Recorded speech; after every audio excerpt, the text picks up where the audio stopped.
Olá! Estamos vivendo tempo de disrupturas, tempos em que a inovação é o principal diferencial competitivo de uma empresa. Pode ser na forma como pagam os salários ou em novas soluções aos produtos. A verdade é que podemos perceber a inovação em todo lugar. Antes você ia até o ponto de táxi, hoje o Uber vem até você.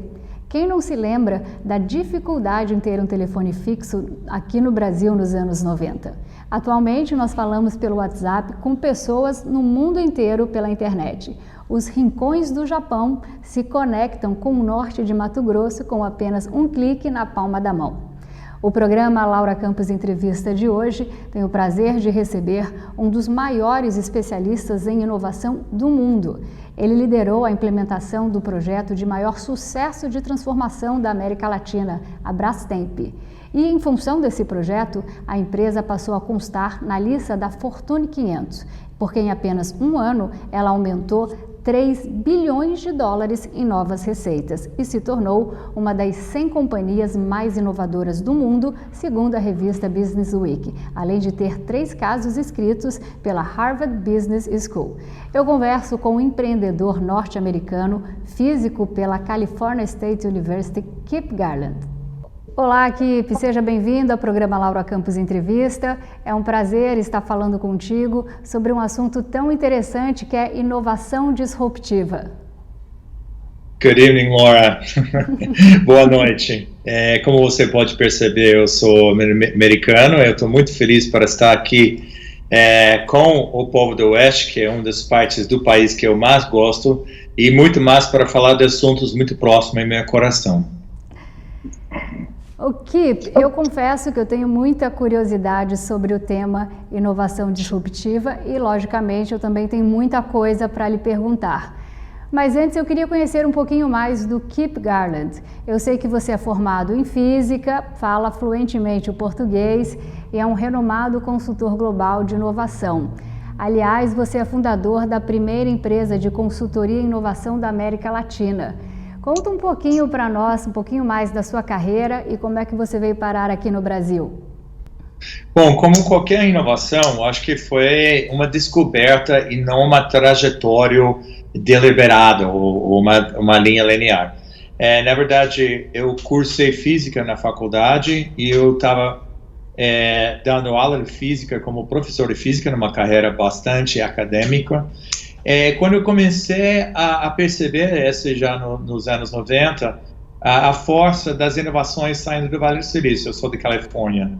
Aí eu comecei a estudar como que esses startups que aparentemente têm muito pouco recurso, não tem muito dinheiro, não tem muito capital intelectual, normalmente é capital intelectual dos patentes, da tecnologia assegurada por grandes empresas, como que eles conseguiram ser tão disruptiva. Aí eu comecei a investir dinheiro como um angel investor, um investor anjo, e depois eu comecei a juntar até, eu fui fundador de uma startup que foi listada na bolsa, e aí eu decidi olhar a questão da grande empresa, se era impossível para uma grande empresa fazer inovação disruptiva também. Eu juntei em 99 com um guru americano de inovação chamado Gary Hamel e começamos a pilotar essas abordagens de inovação disruptiva em grandes empresas.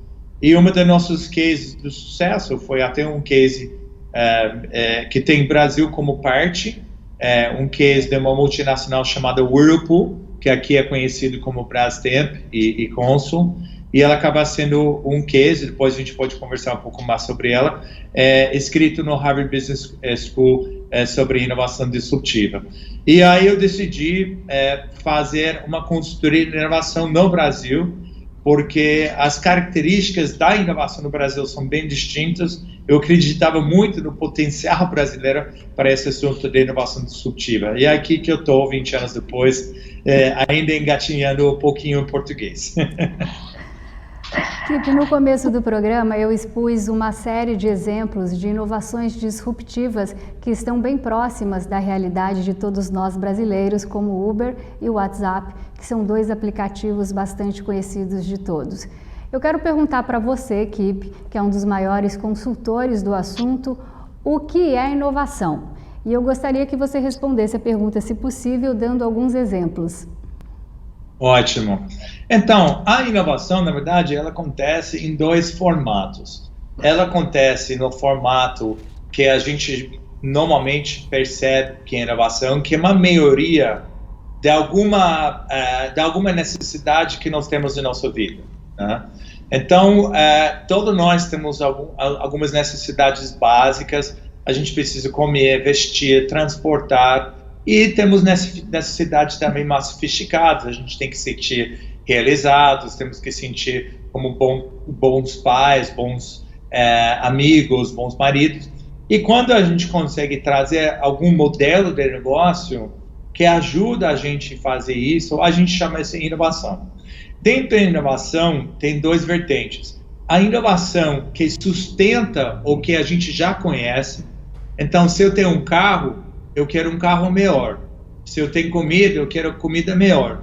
E a inovação, que a gente chama de disruptiva, que normalmente não é percebido no primeiro momento como uma melhoria do que a gente quer, mas ela acaba melhorando algum determinado segmento da população, e um dia, quando essa melhoria para esse segmento vira mainstream ou vira popular para as outras pessoas também, ela é disruptiva. Então, afinal dos contos, a inovação se propaga em duas vertentes: a inovação que sustenta o que a gente já quer, e inovação que é disruptiva, que normalmente acontece em praças iniciais, que a gente não percebe o que essa inovação vai melhorar alguma coisa, e aí logo lá na frente ela acaba sendo disruptiva, principalmente para as empresas que estão trabalhando com aquela inovação mais conhecido perante as coisas que a gente quer. Vamos dar alguns exemplos concretos agora. Por exemplo, você citou o que transformou nos últimos 5, 7 anos muitos dos apps, né? WhatsApp, YouTube, Instagram, Facebook, que transformou não somente a vida pessoal, mas a vida profissional das várias pessoas. A maioria dessas são, sim, inovações disruptivas. Por quê? Porque quando eles começaram, a gente não percebeu que eles eram uma melhoria. Vamos pegar o que foi disruptivo até para a TV, né? Já que a gente está aqui na TV. Quando o YouTube foi criado, 15 anos atrás, as grandes empresas de televisão e até as grandes empresas, os estúdios de filme, achavam que você deixar um usuário criar seu conteúdo seria uma porcaria. O usuário não sabe como formatar um vídeo, o usuário não sabe como articular um roteiro de entrevista, uma pessoa comum não sabe como fazer uma gravação de qualidade. E se você percebe, não foi nenhuma empresa de televisão, nenhuma empresa de filmes que levou o YouTube no ar. O que levou era uma empresa de busca tentando achar mais motivos de você buscar, que é o Google, né? Então, normalmente, no começo de uma inovação disruptiva, quem já trabalha com aquela necessidade de se entreter, de se informar, de se conectar, não percebe que aquela coisa disruptiva vai melhorar. Ao contrário, o YouTube no começo era uma porcaria, né? E até hoje em dia, muito do conteúdo no YouTube é de uma qualidade bem inferior do que pode fazer uma produtora profissionalizado, né?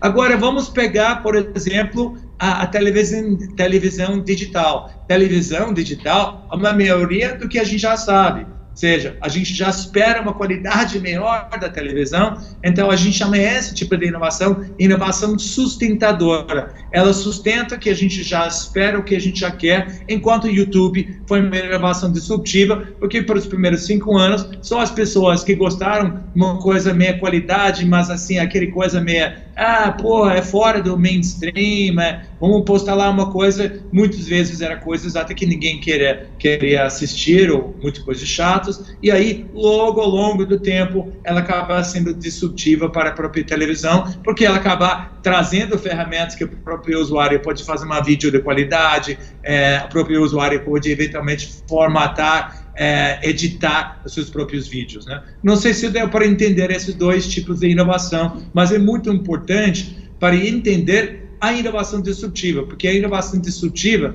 é quase o oposto do que as pessoas estão chamando. As pessoas acham que a inovação disruptiva é uma maioria muito grande. Essa não é inovação disruptiva, né? Inovação disruptiva seria coisas que inicialmente a gente acha que ou não são muito bons ou não são maiorias. Faz sentido? Faz sentido, é o caso do YouTube, você mesmo acabou de citar. O YouTube, no começo nós nem queríamos olhar, hoje a gente aprende a fazer as coisas no YouTube, tem tutorial de tudo, tem também aquelas coisas que não nos interessam, que é coisa de baixa qualidade, mas tem coisas interessantíssimas, né? E a maneira de você pesquisar, você quer vídeos, não é no Google, é no YouTube, seria isso.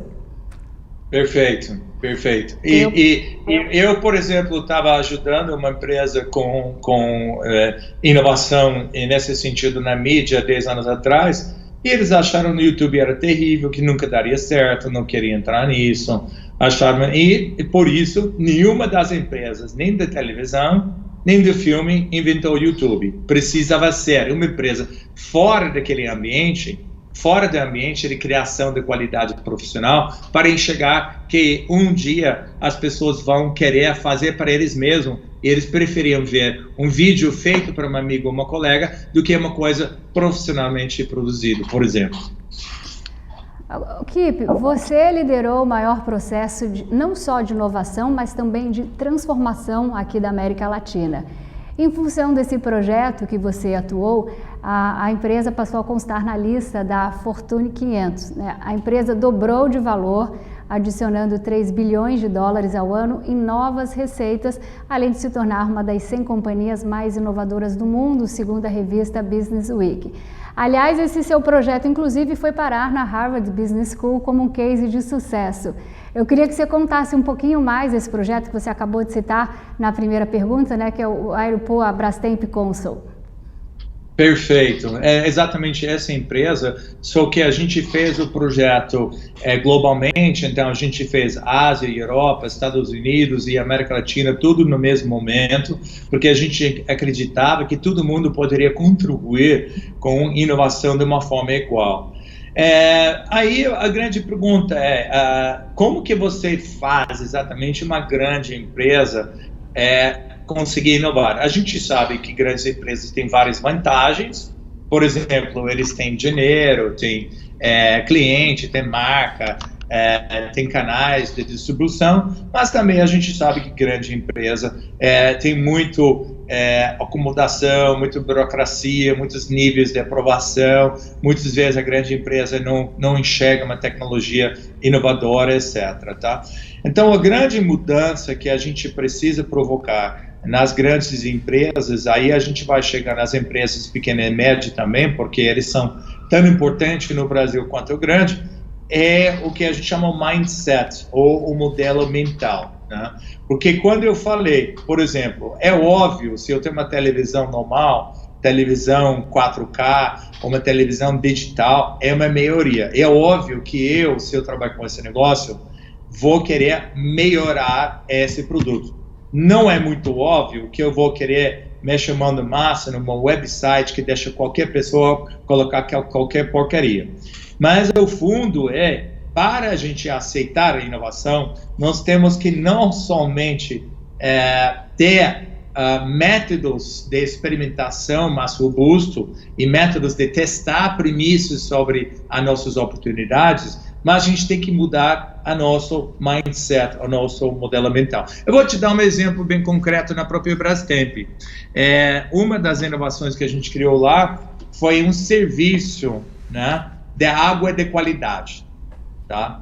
Agora, quando a gente percebeu que o mercado brasileiro estava muito mal servido com água, né, que é um pouco paradigma, porque o Brasil tem muito água. Aliás, o Brasil tem o maior poço de água fresca do mundo, o Amazonas. Só que se você olha o jeito que o brasileiro consome água, né, a maioria não consome pelo torneiro, como acontece em outros países, a maioria consome ou através do galão, ou através de garrafa, ou através do filtro. Quando a gente perceber que esses 3 formatos de você conseguir trazer água, estava trazendo água de baixa qualidade, mesmo engarrafado, mesmo filtrado, a gente decidiu fazer uma inovação, trazer um novo filtro d'água super avançado dos Estados Unidos, que não teria custo de emplacar no Brasil. Em vez de vender ela, a gente cria um serviço da água purificado em que a Brastemp vai para sua casa, testa a qualidade da água do que você usa atual, mostra quanto você está tomando água com bactéria, etc. Quase todos os cadeias da água aqui no Brasil têm alto nível de bactéria, e depois instala um serviço da qualidade que eles vêm a limpar, eles vêm a medir a qualidade, 3 em 3 meses eles vêm te garantir a água e não o produto. Esse aqui era um serviço inicialmente que lançava por R$59 por mês, seja uma coisa que cabe no bolso de qualquer brasileiro e que te garante a qualidade da água em vez de te vender um serviço. Mas qual era a grande sacada? Não era você enxergar uma nova oportunidade de uma coisa tão importante quanto a água. Era você mudar o modelo mental interno dos executivos. Porque eles falam, nossa, eu vou ganhar R$59,90 por mês, quando hoje eu ganho R$2.000 para uma geladeira? Não quero. Eu vou estar responsável para a qualidade da água na casa do consumidor, em vez de vender a geladeira para um ponto de varejo e depois eu termino meu problema, a não seja um trabalho de garantia. Então, nosso trabalho maior, muito menos do que ter uma ideia boa ou ter processos e métodos de trabalhar com essa ideia, era mudar a ideia do que é sucesso para o próprio gestor. E quando a gente chega em famílias familiares, o problema também, ou a grande oportunidade de inovação, eu estava semana passada em Porto Alegre com uma família que tinha uma das maiores empresas de transporte de cargos do país, faturava R$600 milhões por ano, uma empresa razoável, mas com margens de 8%. Quando eles venderam essa empresa, eles ficaram com um pedacinho da empresa que fatura apenas 20 milhões do ano, mas ela tem uma margem de 80%. Agora eles estão voltando a perguntar o que é sucesso. Tem uma empresa de R$600 milhões que fatura, que tem uma margem, uma lucratividade de 8%, ou tem uma empresa de 20% que tem uma margem de 80%. Então, a gente tem que mudar a definição de sucesso. É bom ter um serviço ou bom ter um produto? É bom ter um parceiro ou é bom ir direto para o cliente? Então, a grande parte da inovação não está lá no externo, achando a grande ideia, etc. Está no interno, você começando a mudar a ideia do que é sucesso. E quando a gente chega lá, eu quero provocar isso também para o setor agro, que é um setor importantíssimo, não somente para o Brasil, mas para o mundo. Provocar a audiência do oeste do país e do Brasil como um todo, que tem uma grande vocação da cultura, sobre essa questão do que é sucesso. O Kipp, falando, baseado no que você falou, para alguns, crise é sinônimo de apreensão, de enxugar gasto e de se arriscar o mínimo possível. Por outro lado, há quem entenda que esses movimentos de incertezas são os ideais para promover grandes mudanças. Eu, particularmente, me enquadro nesse último grupo. Eu penso que situações adversas nos fazem refletir além do óbvio, né? Mudar o mindset, como você mesmo disse. O que é que uma empresa precisa fazer para encontrar soluções inovadoras, né? Uma outra coisa que eu tenho dúvida, para inovar, é preciso investir? Perfeito. Bom, vamos nas duas perguntas, cada um. O que eu preciso fazer para inovar? Eu acho que, primeiro, é sempre saudável você estar sempre optimizando o recurso que você usa no negócio atual. Essa aqui é good business, essa aqui é a boa prática. Se tem algum jeito de você conquistar o resultado sem você necessariamente comprometer a qualidade, o ambiente, o bem-estar da sua empresa, como que o funcionário enxerga a sua empresa, como que o cliente enxerga a sua empresa, como que a sua empresa está tendo um impacto no mundo, sem você cortar esses bens intangíveis, né, que muitas vezes não são contados lá do contador, mas são contado no intangível, reputação, a boa vontade, ter um conjunto de funcionários felizes lá. Se você consegue manter ou aumentar esses intangíveis e aumentar os tangíveis, seja o seu bottom line, seu lucro, né, você deve fazer. Então, eu não acho que a paradigma é ou cortar custo ou procurar oportunidade. Eu acho que você tem que, sim, optimizar recursos, sempre lembrando que, às vezes, o intangível é tão importante quanto o tangível, e também procura oportunidades. Agora, a segunda pergunta. Eu preciso investir para encontrar oportunidades? A resposta é, inicialmente, não. Inicialmente, se você começar a jogar dinheiro, business plan, se contratar consultorias, etc., eu não aconselho isso. Eu acho que a primeira mudança é você mudar o mindset interno. Ou seja, eu estou aberto de mudar a minha definição de sucesso. Eu poderia estar feliz tendo uma empresa menor, mas que tivesse uma margem mais alta ou que tivesse um outro tipo de impacto. E o segundo passo, que também não custa nada, começa um pensamento do que eu chamo 80-20-20. Para você inovar, você sempre vai estar encontrando incertezas. Aliás, o grande desafio da inovação não é ter ideias, não é ter dinheiro e também não é aceitar o risco ou tentativa-erro. É a maneira que você lida com incerteza. O grande dificuldade da inovação é incerteza.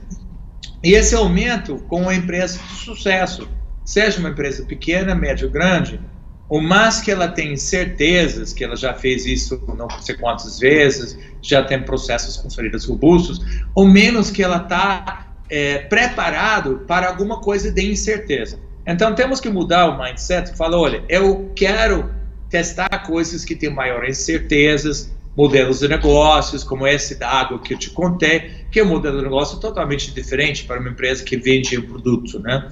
Ela está vendendo um benefício final. E aí a gente tem que começar a usar ferramentas que são mais apropriadas para as incertezas. Essas não são as ferramentas que vêm com a gestão moderna.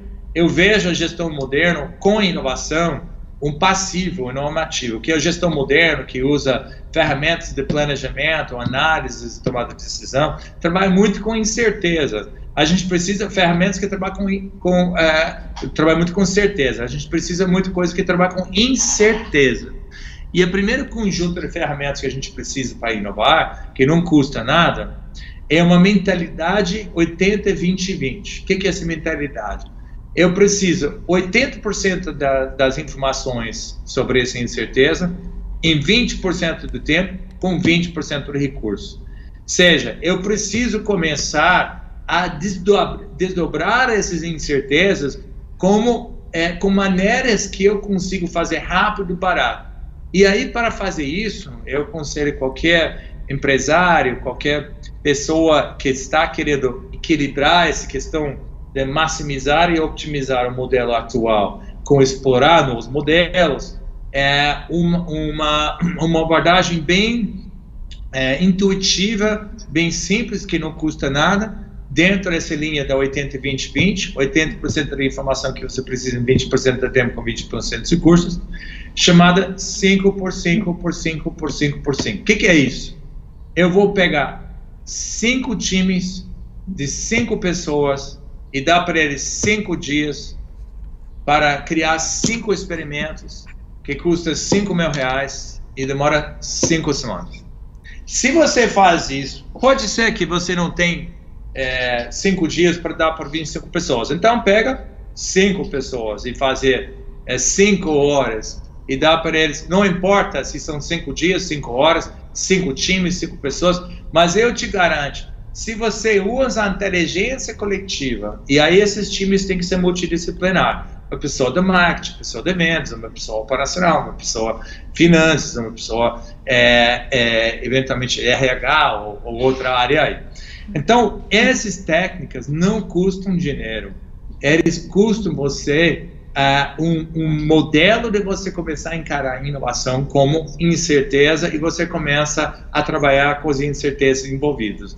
Então, aqui são as duas respostas. O primeiro é equilibrar otimização de recursos com exploração de novas oportunidades e usar uma mentalidade 80-20-20, em vez de você estar gastando muito dinheiro, fazendo um business plan, já fazendo um projeto em cima de uma inovação que com certeza vai ter um grande parcela de incerteza envolvida. Kip, baseado no que nós estamos conversando e no que você acabou de falar de 80-20-20, a inovação, então, ela é a capacidade de combinar escassez de recursos e tempo com objetivos também de curto prazo. Mas quando a gente inova, a gente acaba criando também um novo tipo de mercado de consumidores. Qual o progresso o atual consumidor busca? Ótimo, muito bom essa pergunta lá. Bom, outra grande questão de você começar algum programa robusto de procurar novas oportunidades de crescimento através da inovação, você entende profundamente o que a gente chama o job to be done, ou ao fundo a necessidade principal, né, que as pessoas têm por trás do seu produto. Eu tenho um princípio que ninguém quer um produto, né? Ninguém quer comprar esse telefone celular, ou quer comprar esse hambúrguer. Eles têm uma necessidade mais profunda por isso, uma necessidade de se expor ou comunicar como se fosse no celular, uma necessidade de alimentar ou ser social de alguma forma com o hambúrguer. Então, primeiro que a gente tem que começar a olhar qual é o job to be done do consumidor hoje em relação à alimentação. Aí a gente fala em 3 grandes linhas. Primeiro, a gente precisa nutrir, a gente precisa alimentar, senão a gente morre, né? É nosso combustível. Segundo, a gente tem, por nossa natureza, uma necessidade de bem-estar, ou seja, a gente quer cada vez mais procurar se alimentar ao redor de coisas que nos dão bem-estar. Bem-estar vai além, né, de apenas estar saudável, né? A gente quer estar saudável a parte de bem-estar, mas cada vez mais as pessoas encaram o bem-estar como a sua experiência como um todo. Como que está a minha experiência nesse planeta, esse tempo que eu tenho? Tá bem? Por exemplo, o grande boom do vinho nos últimos 10 anos do Brasil tem a ver com isso, pessoas querendo ter alguma maneira de você ter esse momento de reflexão, te traz um pouco mais capacidade de pensar, de socializar, de conversar. E o terceiro, além de nutrir bem-estar, é a parte social. Comida, talvez, é o instrumento social mais forte de todas as outras coisas, né? Tem outros tipos de produtos que são sociais, o telefone celular é muito social, um carro pode ser muito social, casa, mas talvez o primeiro instrumento que o ser humano tive desde o começo da história é a comida. Senta aqui, come comigo, toma um café comigo, conta comigo enquanto a gente toma sobremesa. Então, eu acho que nós temos que enxergar as nossas oportunidades ao redor dessa cadeia que a gente participa, né, de produtoras, né, de uma visão muito mais ampliada, que ninguém quer comprar nosso produto. Ao fundo, eles querem uma desses 3 jobs to be done, né, e provavelmente uma combinação dos 3, nutrir, bem-estar e social. Pois bem, quando a gente começa a olhar o futuro, a gente está vendo uma grande migração da preocupação do consumidor de apenas nutrir para a parte social.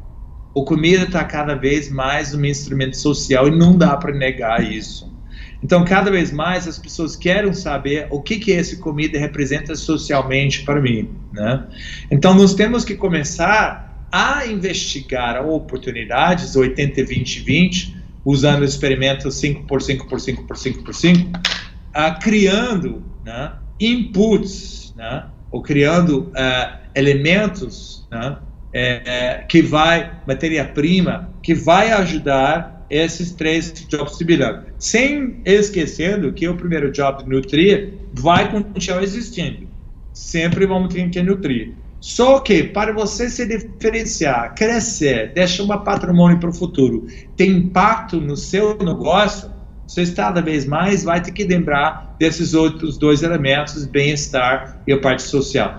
Mas as marcas lá no final do ponto, que se vende nos gôndolas do supermercado, tem que pensar disso. Não, nós todos temos que começar a pensar sobre isso como uma cadeia como um todo, né? Igual que a cadeia de automotivo não vai se transformar se não todo mundo está pensando sobre isso, a cadeia alimentícia brasileira não vai conseguir se transformar se a cadeia inteira não traz projetos conjuntos, inovações conjuntos, oportunidades conjuntos. Então, qualquer pessoa, seja um pequeno produtor, um médio produtor, um grande produtor, tem que pensar nesses jobs to be done, tem que mudar a mindset do que, ou eu investo na corte do custo, ou na optimização do modelo atual, ou investo na inovação. Não, você tem que fazer os 2, e tem que começar a pensar como que eu posso não gastar dinheiro, mas usar um mindset, um modelo mental 80-20-20, através de um formato de experimentação 5%, 5%.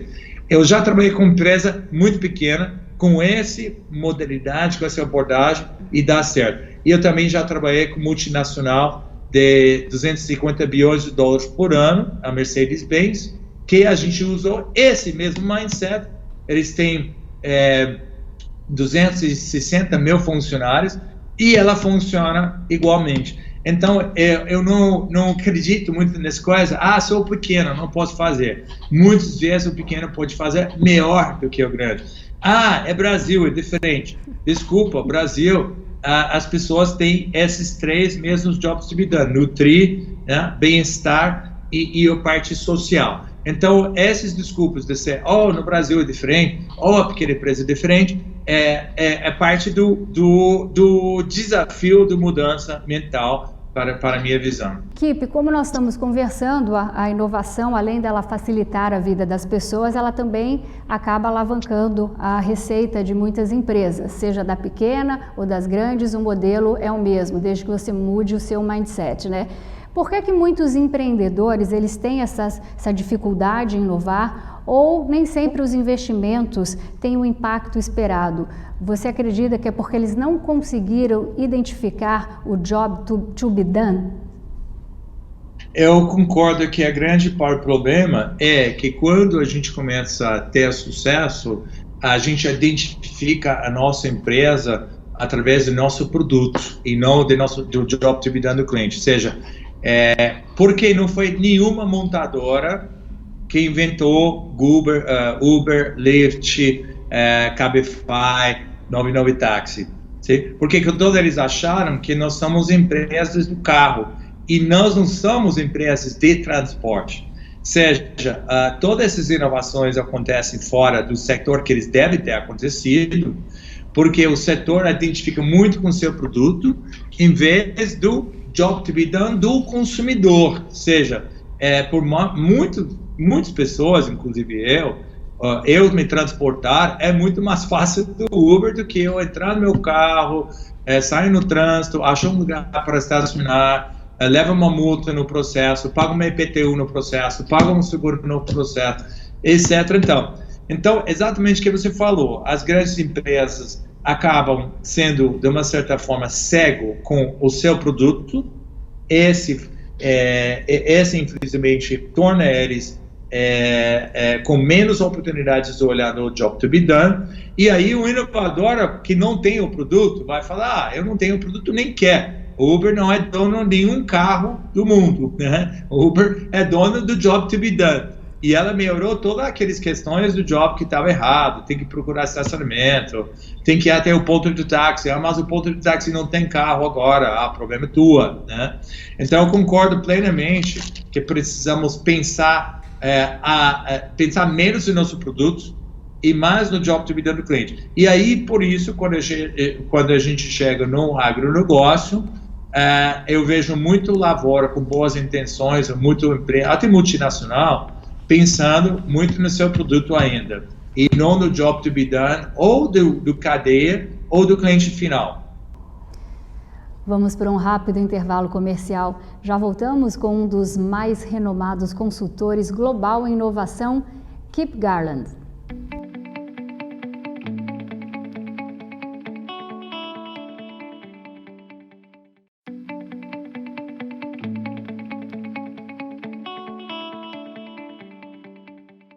Voltamos com o programa Laura Campos Entrevista e hoje eu estou conversando com este empreendedor em inovação norte-americano que também é físico pela California State University, Kip Garland. Kip, como você sabe, eu falo aqui do estado de Mato Grosso, que é o celeiro do mundo. Nós somos o maior produtor de soja, de milho, de sorgo, de proteína animal. E os maiores grupos de agribusiness aqui do Brasil são aqui de Mato Grosso e também as maiores trades, elas atuam aqui no estado. Essa inovação disruptiva já chegou no agro? De que maneira ela pode agregar valor à vida do produtor rural, não só mato-grossense, mas também em todo o país? Excelente. Bom, vamos falar das inovações em duas partes. Vamos começar a falar da inovação sustentador, ou seja, aquela inovação que quem trabalha no setor enxerga e que faz. Essa inovação está em pleno vapor, até em Mato Grosso, que é uma dos lugares, regiões do mundo que mais experimenta com essa inovação sustentador. Essa inovação se compõe de melhorar a produtividade e, afinal dos contas, melhorar o que ele já faz de uma forma inovadora. Então, você tem toda a parte de plantação com precisão, toda a parte de você começar a usar a tecnologia, não somente digital, mas todas as tecnologias, biotecnologias no lavouro, para você conseguir aumentar a capacidade de produção, diminuir as despesas com a matéria-prima usada nisso, e nisso eu diria que a Mato Grosso e Brasil está realmente muito bem posicionado. Agora, quando a gente fala daquela inovação disruptiva, aí a gente tem que olhar de uma forma diferente. Se a gente concorda que vai ter grandes oportunidades do job to be done, de bem-estar e mais ainda social, as inovações que estão sendo pilotadas no Brasil e pelas grandes empresas fornecedoras de agricultura não são essas. Eu faço todo ano, eu agrego junto com meu parceiro Cícero Penha, que foi um vice-presidente de um multinacional de Minas Gerais, Grupo Algar, e ele teve a ideia de levar pessoas que não eram das principais regiões do Brasil, São Paulo, não sei o quê, levar o cara de Cuiabá, o cara de Porto Alegre, o cara de pequenas, até menores cidades, para o Vale do Silício, para descobrir como que é o impacto dessas inovações pode ser adaptado aqui no Brasil. E já fizemos, e vamos fazer o ano que vem de novo, missões para o Vale do Silício com agronegócios. Eu quero ir nessa missão, hein? Está convidado. Você vai ser um grande agregador de nossas atividades de ganhar insights sobre isso.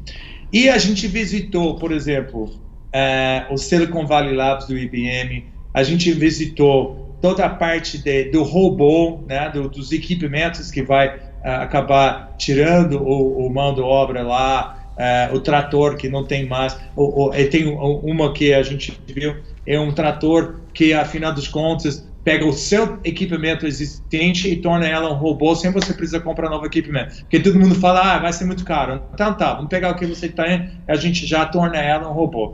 A gente foi no laboratório do Bosch para ver como que eles estão usando toda a parte de plantação de precisão, usando toda a parte climática junto com a parte do sol. A gente vê um monte de coisas inovadoras, mas naquele sentido de inovação de você melhorar o que você já tem.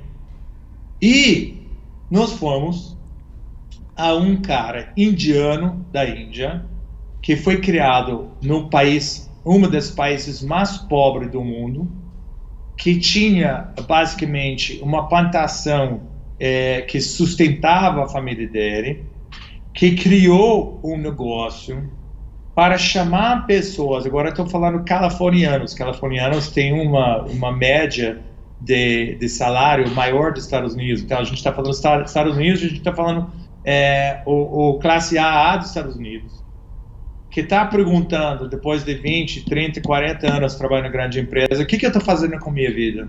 Né? Por que eu preciso da segunda casa? Por que eu preciso do segundo carro? Por que eu preciso da segunda esposa? Eu quero voltar às raízes.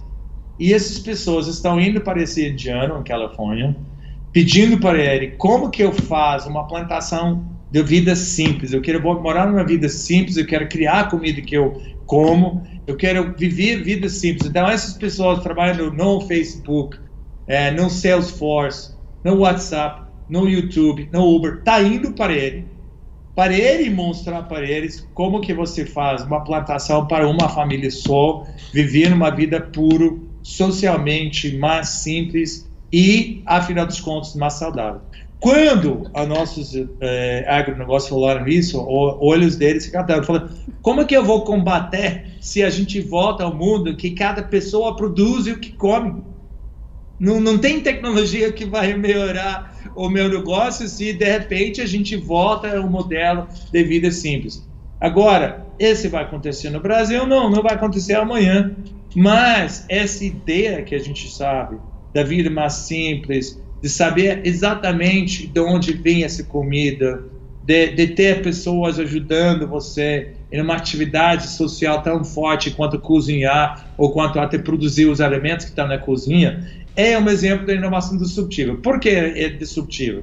Porque não tem como eu competir com ela. Eu posso gastar o que quiser com consultorias, com tecnologias, e se o modelo mental muda, se as pessoas acabaram fazendo uma dessas, e tem outros modelos também, aquele da produção urbana, que eles usam prédios de 40 andares para produzir toda a comida que a cidade vai usar dentro da própria cidade. Tem tantos, sem falar de toda a parte de biotecnologia, e bom parte do sucesso brasileiro, né, é baseado não somente na plantação, mas baseado naquele modelo de três tempos, né? Você tem uma safra principal, depois você tem o segundo safra, uma soja, um milho, e depois o terceiro você usa para gado, né? Para criar, afinal dos contos, uma proteína, né? Quando você começa a olhar que as pessoas estão cada vez mais migrando de proteínas baseadas em animais para proteínas baseadas em plantas, que também traz para eles, né, eu não sigo exatamente essa filosofia, mas traz para eles um ganho de saúde ou bem-estar e um ganho social, que eles podem falar que não está matando criatura. Você começa a ver que as novas inovações não são aqueles que estão sendo investidos nos agronegócios hoje em dia. Então, quando a gente fala em inovação sustentadora, vai lá para o Vale do Silício, vamos visitar as grandes empresas de tecnologia e ver que eles podem, o Brasil está bem. E a gente faz essa parte também. Mas a gente faz a parte de inovação disruptiva para eles começarem a fazer as novas perguntas. Essa representa uma oportunidade ou uma ameaça? Em primeiro momento, as pessoas enxergam a inovação disruptiva ou como uma ameaça ou com uma motivação assimétrica, ou seja, eu não quero investir nisso. Vamos voltar ao caso do YouTube. Os estúdios de filme e as empresas de televisão tinham muito mais dinheiro que os moleques fazendo os vídeos. Mas eles não tinham motivo de investir nisso. Primeiro, porque não tinha lucro. Quanto que você paga no YouTube? Zero. Né? Qual é a qualidade do produto? Baixo. Né? Qual é a minha interesse em investir isso? Então, sempre a inovação disruptiva começa com uma motivação assimétrica pela lucratividade, pelo produto e pelo cliente. E ao longo do tempo, quando começa a ganhar força essa inovação disruptiva, até a pessoa que está pagando a televisão, de repente está migrando para o YouTube, para Netflix, para as outras coisas também. Até a pessoa que gosta alguma coisa de qualidade está migrando. Então, essa é a característica da inovação disruptiva, que na hora você normalmente não está motivado a investir nesse tipo de inovação. Então, é importante a gente olhar o setor do agronegócio do Brasil pelas duas lentes de inovação, lente que o Brasil está indo muito bem, os melhores do mundo, e lente que o Brasil ainda precisa aprender muito, e esse é nosso propósito nessa missão de vários serviços que a gente faz anualmente. Kipp, você sabe que aqui no Brasil inovar não é tarefa fácil. A gente tem muitos fatores que atrapalham, como a burocracia, a inflação, né, a carga de imposto extremamente elevada e também aquele histórico paternalista que muita gente acha que o patrão deve ser pai do funcionário. Eu pergunto, apesar de todas essas adversidades, inovar é um caminho possível para as empresas brasileiras? Qual é esse caminho e quais são os maiores erros dos brasileiros? Boa. Está um pouquinho no DNA, né?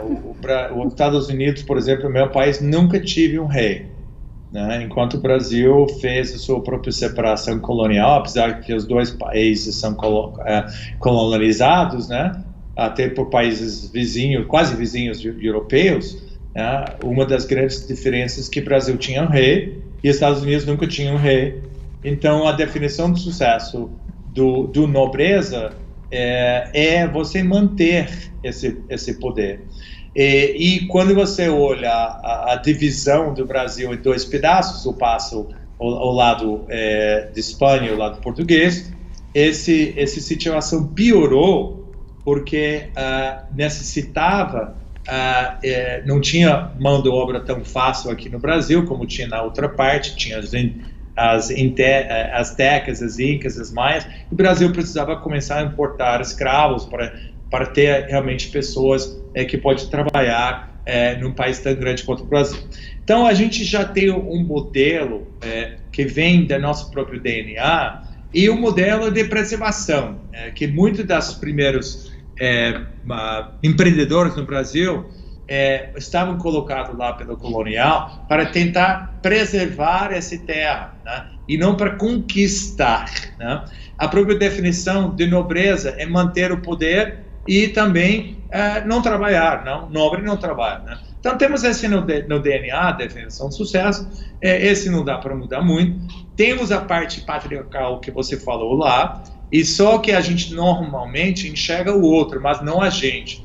Enquanto a gente enxerga uma bolsa, um encargo tributário sobre mão de obra, a gente também enxerga um BNDES, concursos, faculdades grátis que agrada também os classe A e classe B do Brasil. Então, toda a gente está vivendo de sustentar esse sistema, né? Eu chamo o Brasil um grande pedaço de pizza. Todo mundo quer um pedacinho desse pizza e ninguém está perguntando como recriar o pizza, né? Então, não é só o empregador ou classe C e D. A gente sabe muito bem que o classe A e B também sustenta um modelo em que o governo está sempre em primeiro lugar. Mas ainda quando a gente vai lá e fala qual é a política industrial, qual que é a política agricultura. Inclusive, uma das instituições mais inovadoras no Brasil foi a própria agricultura, porque foi o setor que o governo mexeu menos, né? O governo tentava dirigir a indústria, tentava dirigir outros setores, mas ela não tentou tanto na agricultura. Então, eu acho que a agricultura tem um pé em frente com a possibilidade de inovação.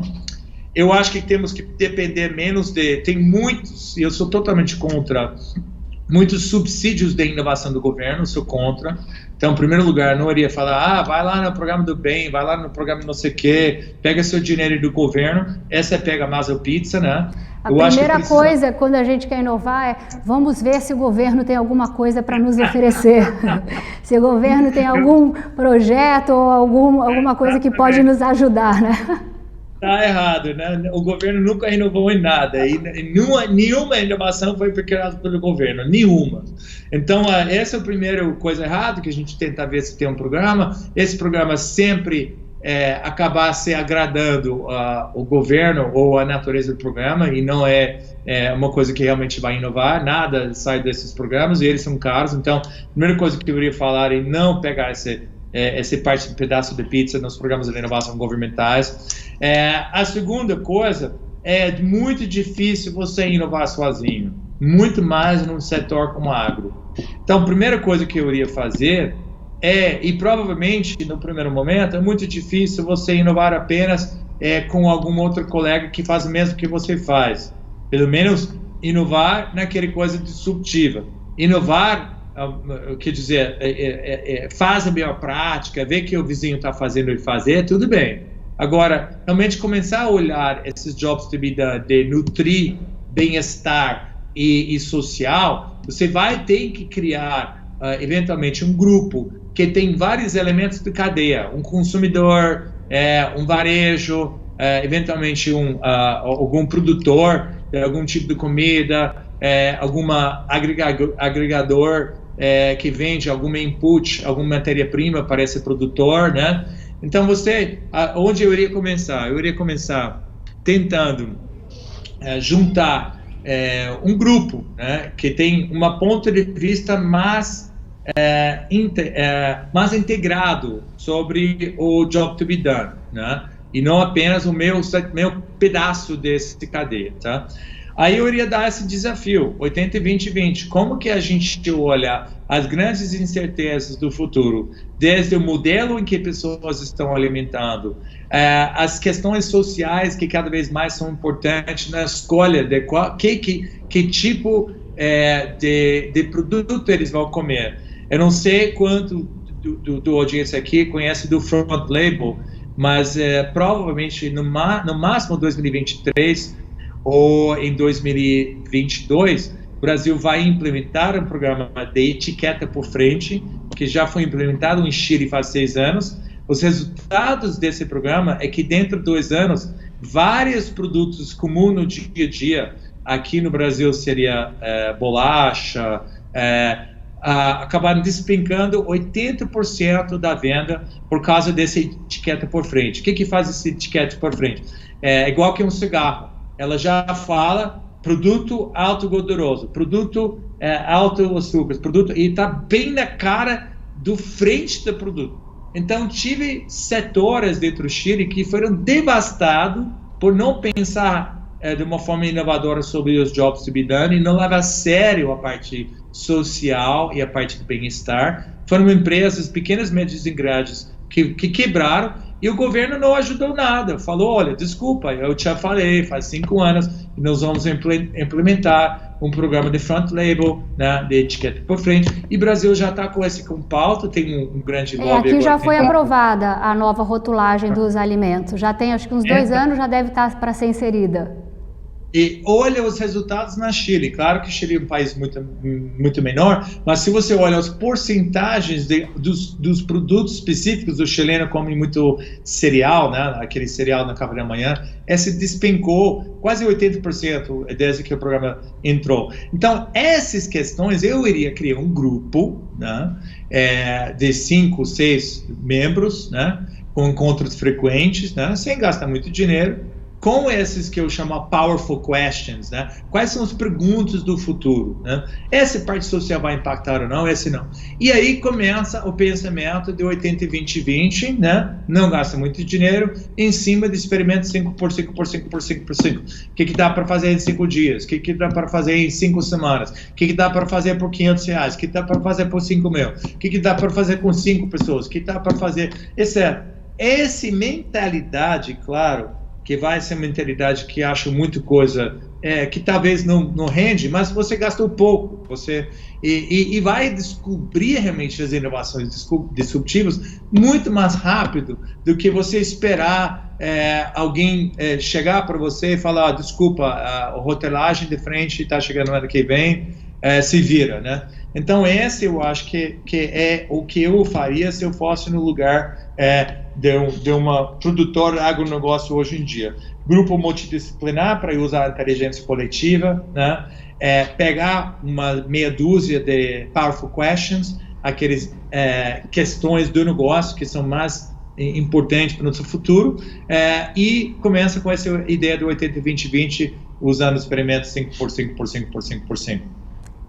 Kip, nós sabemos que essa inovação disruptiva ela não começou no Vale do Silício, embora inegavelmente as empresas de inovação elas têm sua sede ali naquele pedaço, inclusive você leva os brasileiros para aprender lá. O que é que faz uma região produzir mais que a outra, né? Por que os Estados Unidos e principalmente a Califórnia eles tornaram-se um polo tão rico em inovação? E aí uma outra pergunta que eu também queria saber é como é que fica o Brasil nessa escala, porque o brasileiro ele é muito conhecido por sua criatividade e seu carisma, só que é um país extremamente desigual, né? As pessoas não têm a mesma oportunidade. Então, onde fica o Brasil em tudo isso? Boa. A gente tem que olhar um pouco essa parte do Vale do Silício, a gente tem que olhar um pouco o contexto de por que o Vale do Silício e encaixar o Brasil, mas para fazer isso a gente tem que voltar um pouquinho por trás e veja que tem regiões no mundo, a Florença, a própria Roma, tinha várias cidades do mundo, né, Istambul, etc., Constantinopla naquela época, que realmente de repente começou a ser polos de novos pensamentos, que a gente chama de novos paradigmas, né? De novos inovações, né? E que um primeiro princípio é que essas cidades, quando eles começaram a ser esses novos polos, estavam fora do roteiro de onde era considerado o lugar mais importante para você estar, né? Naquela época. Então, se a gente volta mais especificamente no Vale do Silício, o Vale do Silício, até a Segunda Guerra Mundial, era um lugar totalmente rural,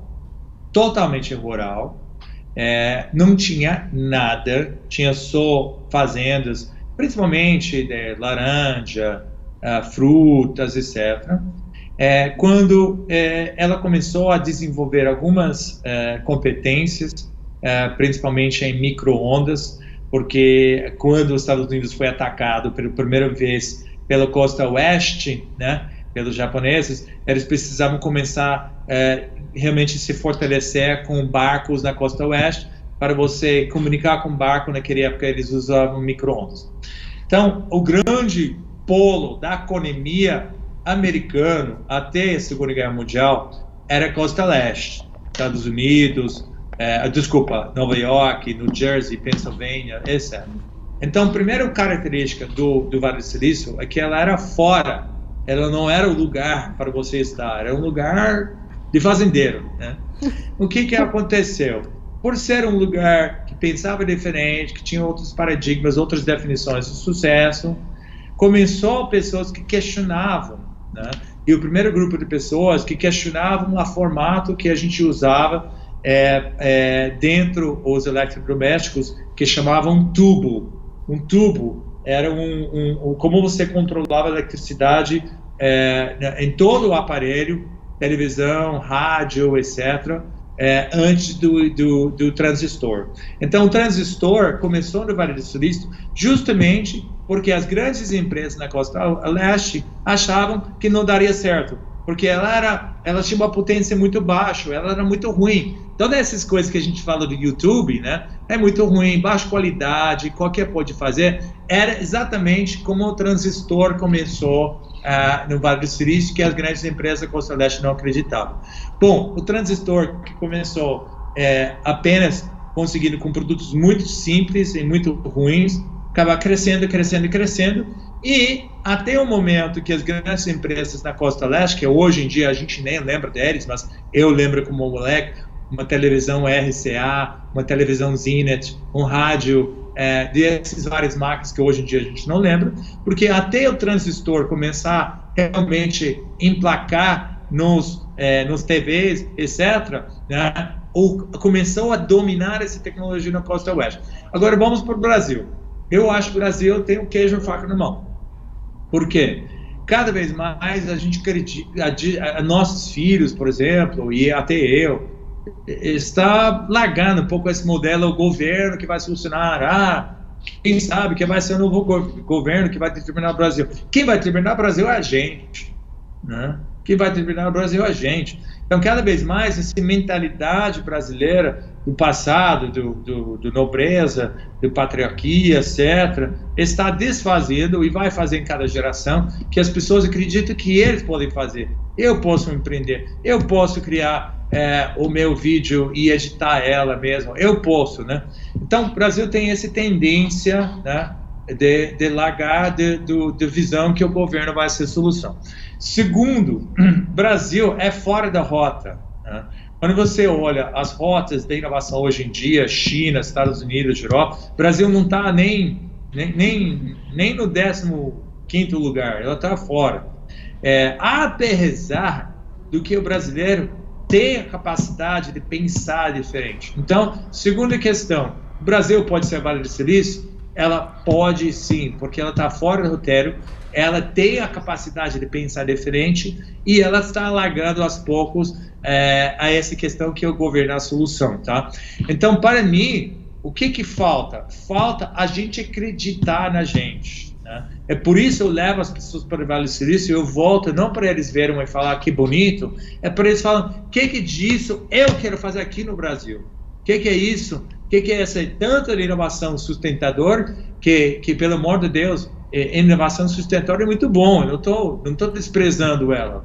Só que a maior parte das pessoas, as empresas, só enxergam inovação sustentadora e não enxergam a inovação disruptiva. Porque, como eu falei, inovação disruptiva, no primeiro momento, vai ter uma assimetria de motivação. Ela vai ser uma coisa ruim, mercado ruim, lucratividade ruim, tecnologia ruim. Então, a gente precisa agora abrir essa visão para o Brasil, que a inovação disruptiva é positivo aqui, é possível aqui, e começar a mudar o nosso mindset, o nosso modelo mental. Para mim, esse é o segredo e temos todos os elementos para fazer isso. Eu acredito. É por isso eu estou aqui, né? Afinal dos contos, estou falando com vocês em meu português gringo, mas eu estou aqui porque eu acredito nisso. Eu levo os brasileiros lá porque eu acredito nisso. Eu estou aqui porque eu acredito nisso. Agora falta todo mundo acreditar. Chegou a hora de mais um rápido intervalo comercial. Daqui a pouco a gente volta com o responsável pela implementação do projeto de maior sucesso de inovação da América Latina, Kip Garland.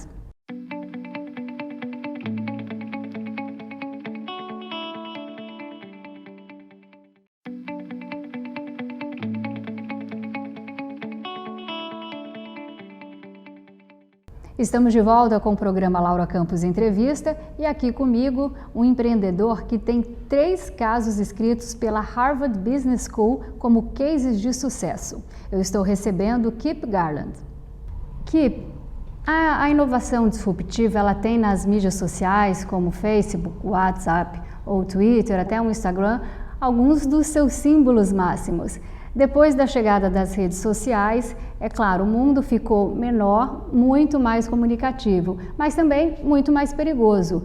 No mundo inteiro nós vemos assistindo as mídias sociais servirem de plataforma de encontro para diversos questionamentos, inclusive o político. Elas foram ferramentas que viabilizaram os protestos e derrubaram ditaduras longevas, como ali na Tunísia, o Mubarak no Egito. Nos Estados Unidos, nas últimas eleições, elas foram marcadas pela invasão do prédio do Capitólio em Washington. E aqui no Brasil, o nosso atual presidente Jair Bolsonaro, ele foi suspenso do YouTube e do Facebook por dizer a baboseira de que a vacina contra a Covid facilita o contágio do HIV. Eu pergunto, Kit, onde é que fica a ética em tudo isso? De que maneira nós podemos lidar com esse tipo de dilema provocado por grandes saltos de inovação? Excelente pergunta. Obviamente é uma pergunta bem profunda, bem importante. Eu sou professor de inovação no Instituto Brasileiro de Governança Corporativa, que é o principal instituto de governança no Brasil, e obviamente a governança, que se a gente fala governança da empresa privado ou nosso próprio governança público, lida muito com essa questão da ética. E nos últimos 5 anos temos visto, temos recebido muitos especialistas de um assunto chamado compliance, né? Um assunto que virou muito à tona no Lava Jato. Hoje em dia tem uma certa acalmada por motivos terríveis, né? Na verdade, porque a impunidade do quem foi pego no compliance foi muito pouco, né? Acho que hoje o único político ainda preso é o próprio Sérgio Cabral, o resto já saiu. Então a impunidade acabou se vencendo a onda de compliance aqui no Brasil. E depois de todas essas coisas, eu tive uma colega no Instituto Brasileiro de Governança Corporativa que viu todas essas regras e normas e regulamentações e todas elas tentando forçar uma ética. E ela falou, mas nada dessas regras, aliás, mais regras, mais compliance, só vai criar mais incentivo a realmente furtar esse monte de regulamentações, né? Então, eu falei para ela, ao fundo, a ética é uma substituição para intenção. Qual é a sua intenção, tá?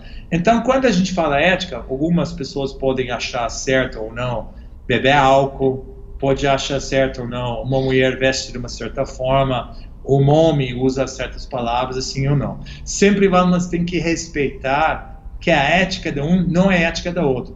Porém, quando a gente olha as intenções, aí a gente cria uma linguagem comum. A sua intenção é realmente para melhorar, a sua intenção é para me respeitar, a sua intenção.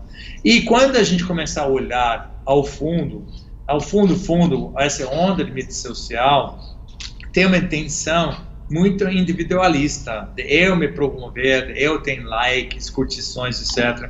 Aliás, eu vi esses dias que o grande sucesso do Facebook, que inventou a curtida, agora está vendo o pesadelo, né? Porque as pessoas estão falando tanto que a curtida é uma causa de uma doença social, as pessoas não têm muitos curtidos, acharam que eles não são boas pessoas, e pessoas que têm demais que acham que são poderosas, né? Então, afinal das contas, qual é a intenção que a gente precisa ter para essa linguagem comum se formatar em possibilidades de inovação? A grande intenção é melhorar nossa cultura, melhorar nosso país, melhorar a nossa sociedade, e isso só vai acontecer quando tem uma linguagem comum. O meu próprio filho, que mora em Portland, participou no Black Lives Matter, né? Ele estava lá com muitas pessoas violentas, né? Tentando falar que o outro lá era certo ou era errado. E quando eu olhei para ele, eu usei uma metodologia chamada inteligência positiva, que considera um dos métodos de mudança no mindset mais importante. Eu falei, você olha o outro, você olha a razão dele, você acha que ele está errado, você está certo, mas você não olha o que vocês têm em comum. Vocês não olham o fato que aquela outra pessoa também tem família, também respira, também quer ser conhecido, também etc. Então, eu acho que ao fundo, o que a gente precisa mudar? Com certeza, o compliance não deu certo para o Brasil. Com certeza, a ética é uma questão muito contextual, que pode ser uma base de continuação de polarização, né? A maneira que a mulher muçulmana é tratada é ética ou não? Eu posso debater esse lado pelos dois pontos de vista por horas e não vou chegar em lugar nenhum. Mas quando eu chego, em vez de falar na governança do compliance ou na governança da ética, quando eu começo a falar as intenções que nós todos temos as mesmas intenções. Gente, só um doente não quer ter um rede social positivo que ajuda, filhos realizados, uma vida significativa que pode ter impacto, etc. Então, eu falaria assim, a ética pode ser um instrumento dentro de uma determinada comunidade, somos todos cristãos, mas se a gente começar a falar numa sociedade multicultural, nós precisamos chegar na linguagem comum das nossas intenções. Qual é a intenção, né, entre nós para estarmos aqui? E precisamos cada vez mais pensar em linguagem comum, pensar em que une a gente. Então, quando meu filho me contou dele no protesto do Black Lives Matter, e que o outro lado era tudo Trump, era tudo errado, ele falou, o que você acha que você tem em comum com eles? Ele parou e falou, eu não tenho nada em comum com esses filhos da puta que são racistas, são não sei o que. Eu falei, você tem muita coisa em comum. Você também é sangue e carne. Eles podem estar pensando numa coisa, você pensando em outra. Mas veja o que você tem em comum, filho. Para de ser o grande herói que tem a verdade e começa a entender como eles pensam, para eventualmente você ter uma conversa, você começa a mudar o mindset um pouquinho, eles mudam o mindset um pouquinho. Porque, ao fundo, eles são inseguros. Eles acham que vai perder a parte deles na cultura, né? Então, afinal dos contas, eu acho que a gente precisa chegar nessa linguagem comum através da empatia que a gente tem com o outro. Porque alguém interessado nisso, eu recomendo muito o livro Inteligente Positivo, tá em português, um livro que eu li, eu mudei toda a minha perspectiva. E também, eu acho que precisamos pensar nas intenções ao fundo de qualquer social que a gente quer, e menos no compliance, e deixa a ética ser uma coisa mais cultural, para cada grupo decidir como que ela vai regrir a parte ética da sua própria cultura. Que 3 bilionários, que é o Richard Branson, o Jeff Bezos e o Elon Musk, eles realizaram viagens turísticas ao espaço, né? O Musk, inclusive, ele planeja colonizar Marte até 2050 com 1 milhão de pessoas. É inegável que todos esses feitos são notáveis, mas também muito passíveis de críticas. Com tudo isso, eu pergunto, e o planeta Terra? E a pobreza e a fome de milhões de pessoas pelo mundo? Qual a sua opinião sobre esse dilema ético nessa pós-modernidade? Comida ou colonização interplanetária? Boa. Eu não acho que é uma pergunta tão preto e branco ou uma pergunta exclusiva, né? A gente pode falar do Bill Gates, né? Que foi por muito tempo o cara mais rico do mundo, antes dele pegar toda a riqueza dele e colocar numa fundação chamada Bill Gates. E eu já tenho trabalhado para essa fundação na África, inclusive, procurando inovações, não somente na comida, mas na vida das pessoas. Então, eu acho que existem recursos amplos para a gente solucionar fome amanhã. Amanhã, estou falando literalmente 29 de outubro de 2021, nós temos todas as coisas, todas as possibilidades de eliminar a fome amanhã. Porém, de novo, nós temos definições do sucesso, modelos mentais que precisam mudar para isso acontecer. O próprio Bill Gates apanhou com projetos enormes, né, de bilhões e bilhões de dólares, quando ele percebeu que não posso apenas ir lá, dar comida, dar as técnicas de plantação, dar as ferramentas e dar o treinamento, eu preciso começar a mudar o mindset também, que não é, obviamente, uma propriedade necessariamente de um empreendedor. Um empreendedor, às vezes, não tem essa capacidade de mudança no mindset, porque ele já criou um mindset que é muito forte. Então, quando a gente olha essa questão da exploração do espaço, sempre o ser humano vai ficar inquieto nas fronteiras das suas possibilidades. E eu tenho certeza que, se você perguntar a esses 3 caras por que estão fazendo isso, é porque eles acham que vamos descobrir novas técnicas que isso vai ajudar esse planeta. Se você olha a própria missão que aconteceu do Apollo, que levou a gente na Lua, você vai ver que a grande necessidade disso não era ir na Lua, era desenvolver tecnologias que acabaram sendo ajudando no nosso dia a dia. Tantas tecnologias daquela missão do Apollo ajudaram, tanto com materiais mais avançados, coisas mais baratas que a gente pode usar no mesmo dia a dia. Então, eu acredito que todo esse tem parte da solução. Só que tem parte desses pilares dedicado à solução da fome, parte dedicado à expansão da fronteira de conhecimento e de tecnologia, e para mim tudo isso vai ajudar a ser parte da solução. De novo, em vez de criar divisões, né, os ricos indo para escapando do planeta e os pobres aqui morrendo de fome, vamos criar uma linguagem comum. O que você pode contribuir para a fome e o que eu posso contribuir para as fronteiras do mundo? Essa é a inteligência positiva. Kip, para a gente encerrar, se a inovação está nas incertezas, que conselho você daria para as pessoas que querem inovar? Para a gente finalizar, 3 conselhos, vapt-vupt. Tá bom. Primeiro entender a natureza dessa incerteza, tá? Então, quando a gente fez aquele projeto da Água da Brastemp, a gente focou muito mais enquanto pessoas estavam dispostas a pagar R$59 por mês para um serviço da água, que é uma coisa inédita. Então, então a gente não desenvolveu um piloto, a gente não fez um trabalho necessariamente de pilotos, etc., ou de design thinking, etc. A gente colocou a incerteza como o principal desafio, e a natureza da incerteza desdobrou nossos experimentos. Então, entender a incerteza não como uma coisa ruim, não, pelo amor de Deus, usar as ferramentas tradicionais de planejamento, né, em cima da incerteza, usar ferramentas de experimentação. Segunda, for ser incerto, usa a mentalidade 80-20-20, 80% da informação e 20% do recurso, e usa a inteligência coletiva, né, das pessoas, né, 5%. Não fica com sua ideia e tentar desenvolver sua ideia, mas criar uma inteligência coletiva dessa ideia com grupos que podem fazer isso em tempo rápido, né?